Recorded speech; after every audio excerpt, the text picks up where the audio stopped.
The championship is over for Lando, Charles's masterclass is in full force this weekend, and Mercedes is still unsure about their car. Do consider subscribing to the channel. Let's get straight into the latest F1 news. Charles Leclerc has admitted there is no magic answer to his Baku brilliance after he charged to a fourth consecutive Azerbaijan Grand Prix pole position. The winner in Monza last time out, the Monegasque recovered from crashing out in FP1 on Friday to put his Ferrari on pole once again, having previously done so in the last 3 years. But Leclerc has been unable to translate any of those previous poles into a race win and conceded he was at a loss to pinpoint why he has been so hot on a Saturday in Baku. For some reason, there's not that much scatter between my laps on this track. It looks like I'm very consistent. I don't really have the magic answer, but I just like the rhythm of this track, he said. I've been thinking about it, and obviously, whenever you have a good weekend, you try to analyze. But I don't really have a strong answer to it. I guess it just goes with my driving style very naturally, because most of the time, you have to work a lot to try and gain lap time. But there, I just feel good with the rhythm of this track for some reason. And yeah, that makes it a particularly good track for me. It was really good, but yeah, it's also very difficult to compare it to other years. It's not the best. I think the 21 one was probably the best as we were in a very, very difficult year. I think we were fighting for P9, P10 that championship, and to be on pole here was very special. However, it was a good lap. It was a really good lap. Leclerc explained how he pushed to the limit on a track where the close barriers leave no room for error, having felt comfortable since first jumping into the car on Friday morning. I just took a little bit more risk compared to the first attempt in Q3. It was important to just have a lap on the board, and then in the second lap, you just take more risk and see what happens, he added. Luckily, I finished both of the laps, and they were good laps. The car felt really good since FP1. Honestly, we barely changed the car from FP1 to now. Straight away, I felt happy, and the balance remained really good. We had to counter a little bit the track evolution because there's a lot of track evolution here, but the feeling was there straight away in FP1, even though there were not many laps in FP1 and FP2. That didn't stop us from recovering after that and to be at ease for the weekend. World champion Max Verstappen says a setup change that made his Red Bull car bounce was behind his muted qualifying session for Formula One's Azerbaijan Grand Prix. Verstappen looked to be in the hunt with the Ferraris and McLarens all weekend, but struggled to wring a great lap out of his Red Bull RB20 when it mattered in qualifying. The Dutchman only managed 6th, 0.658 behind pole sitter Charles Leclerc, while being out-qualified by teammate Sergio Perez for the first time since last year's Miami Grand Prix, 33 races ago. According to Verstappen, Red Bull overdid a setup change ahead of qualifying, which impacted his car balance and introduced rear-end bouncing. As soon as I went out in Q1, I just felt the car took a step back, Verstappen explained. We made some changes and the car just became incredibly unpredictable and difficult. That caused a lot of bouncing in the back of the car when turning in and out of a corner. In Q2, it still went relatively well, but the car did not feel good, and I couldn't get the maximum out of it. I had too much oversteer, and you don't want that on a street circuit. Of course, I'm a bit disappointed with that because you always try to make things better, and unfortunately we just tipped it over the edge. In my first run in Q3, I lost it in the last corner. Then you still have a run to improve your lap time, but I just didn't have the feeling in the car. We changed some things and know what the problem is. This is a bummer. Asked if his car was still a monster like in Monza, he said, No, we did improve the car. But now with the setup, we tried to make a few things better, and unfortunately, it went the other way. F1's parc ferme rules mean Red Bull is limited in the number of further changes it can make ahead of the race, which is leaving Verstappen pessimistic over his chances to break his 6-race winless streak. The way the car feels now is not good, he concluded. We'll see. Verstappen's plight doesn't take away from Perez's solid 4th qualifying position, which confirmed positive signs in practice that the Mexican may yet turn his fortunes around this season on one of his favorite circuits.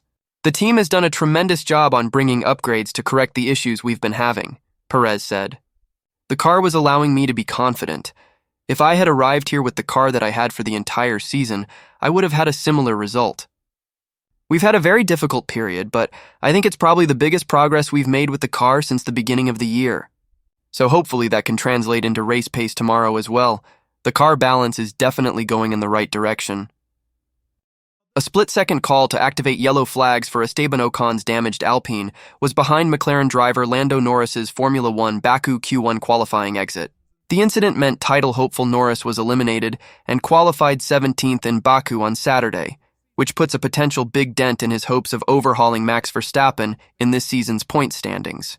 Following qualifying, there has also been considerable speculation about whether Norris really passed a yellow flag or if he braked too early upon seeing it, while McLaren team boss Andrea Stella said immediately after the session that a yellow flag was displayed that ultimately wasn't necessary. The FIA has now confirmed to Autosport that Norris did get shown a yellow flag on the digital activation system that lights up marker boards and car cockpit lights during the brief incident. A marshal deemed it necessary due to the presence of Ocon's slow-moving Alpine approaching a critical section of the Baku track. The car damaged when the Frenchman clipped the wall exiting Turn 4, where Franco Colapinto crashed in Q1 a short while earlier. Ocon had been returning to the pits and was previously being covered by white flags that warn other drivers of a slow-moving car ahead as he did so. But it is understood that given the part of the circuit Norris came upon him, just before the high-speed left and right of turns 18 and 19, the aforementioned marshal decided to trigger the yellow flag warning for this particular mini-section. That was quickly turned off when Norris and Ocon had continued on, with FIA officials satisfied with the marshal's action, per information gathered by Autosport in Baku. Norris had immediately backed off as a result of the yellow flag, then returned to the pits when engineer Will Joseph informed him he was unable to try and complete another lap in Q1 after the Briton had reported the yellow flag activation. Joseph then said, "Mate, I'm sorry, they shouldn't have done that," regarding the yellow flag. Speaking to Sky Sports F1 about the incident immediately after qualifying, Stella said, "The team didn't say there was a yellow because it was displayed last minute. We checked right now with our tools," he added, "and it is actually displayed as a yellow, so we are in conversation with the FIA about why that happened because a yellow flag is not necessary when there is a car that is just a slow car that is offline. Everyone tries their best, I'm sure, but this time there was a situation that ideally shouldn't have happened. We paid the price. We don't give up, and like I say, everyone is trying their best. We acknowledge that, we move on, and we will do our best tomorrow to go and get some good points." Stella later said, "I think Lando was just at the wrong time in a place in which a yellow flag is displayed that ultimately wasn't necessary." The question McLaren is asking centers on how far wide Ocon was at the point Norris passed him, as the Alpine was far on the outside on the exit of turn 17. Plus, given neither car had reached the blind approach of turns 18 and 19. This was where Norris had to abort a flying lap in FP2 after coming across Pierre Gasly and the other Alpine through this section. Autosport understands that McLaren is still waiting for clarification on this from the FIA, while the F1 pack were specifically warned to urgently obey yellows at this point in the post-FP2 drivers' meeting. Regarding any suggestion that Norris had actually reacted to a white flag warning, the presence of a green flag board immediately following the area where he passed, Ocon confirms the yellow flag was being displayed. White flags are not followed by green flags in the FIA digital system. The white flags are just removed when a car passes each marshalling sector. It is also understood that the drivers had asked the FIA if it would be possible to open up these high-speed blind turns for future Baku races given the risks involved and previous close calls. The FIA is said to be open to altering the barrier placement of this part of the Baku layout, something also done after the first Jeddah race in 2021, if city authorities agree. Lewis Hamilton has questioned the practice performances of Mercedes' closest rivals after another difficult F1 Saturday. The 39-year-old qualified for the Azerbaijan Grand Prix in 7th, the slowest of the leading drivers who successfully reached Q3. Qualifying has become a sticking point for the 7-time F1 drivers' champion. This season, he has failed to match the one-lap pace of George Russell and has been open about the difficulties he faces putting a competitive lap together. It is an issue which has been exacerbated by the stark contrast in the handling of his W15 between Friday practice sessions and qualifying on Saturdays. In Baku, the 105-time Grand Prix winner went a step further, questioning whether the likes of Ferrari, McLaren, and Red Bull mask their true pace during FP1 and FP2.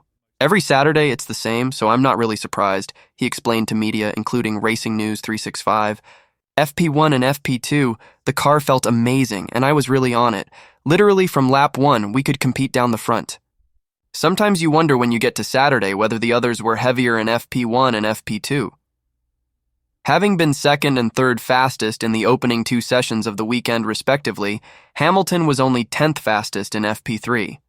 Even more puzzling for the outgoing Mercedes driver was the lack of consistency, especially given he did not make significant changes his car between Friday and Saturday.